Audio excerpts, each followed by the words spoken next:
Cette année, les pluies diluviennes qui s'abattent sur la Guinée ont causé beaucoup de pertes en vie humaine et des dégâts matériels considérables. Autre risque que courent les victimes, ce sont des maladies à potentiel épidémique telles que le choléra et la fièvre typhoïde, tout comme celles à transmission vectorielle, notamment le paludisme, la fièvre jaune et autres.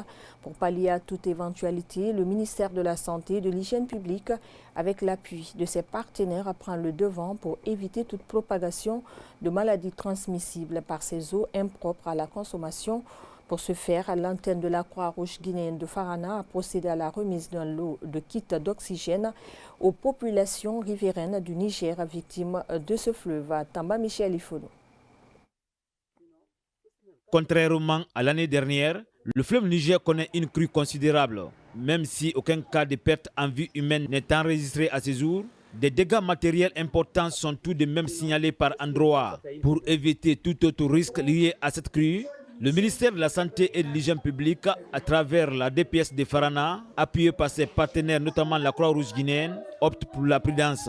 Ces kits que nous distribuons aujourd'hui sont des kits d'hygiène qui sont composés de morceaux de savon, plus le chlore C. Il était question d'organiser une session de sensibilisation auprès de la population afin qu'elle adopte des comportements propres à la santé. Parce que notre objectif, c'est de prévenir en amont la survenue de l'épidémie dans notre district.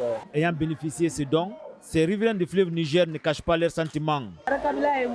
Nous remercions le gouvernement guinéen et la Croix-Rouge parce qu'ils viennent de nous doter des kits sanitaires.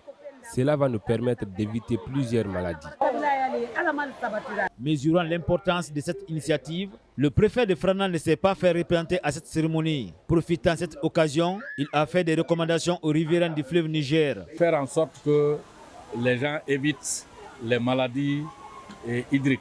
Depuis un certain moment, le niveau d'eau est très élevé. Tous ceux qui sont le long du cours d'eau, de veiller sur les enfants et eux-mêmes de prêter attention parce que le niveau d'eau peut augmenter d'un moment à l'autre. À travers cette action, le ministère de la Santé et de l'Hygiène publique et la Croix-Rouge guinéenne encouragent les inspections régionales de la santé, les directions préfectorales de la santé et les médecins en charge de la maladie à évaluer le risque épidémiologique à la suite de chaque épisode d'inondation. Plus loin, des recommandations sont faites afin de maintenir et renforcer la surveillance de ces maladies, notamment au niveau communautaire.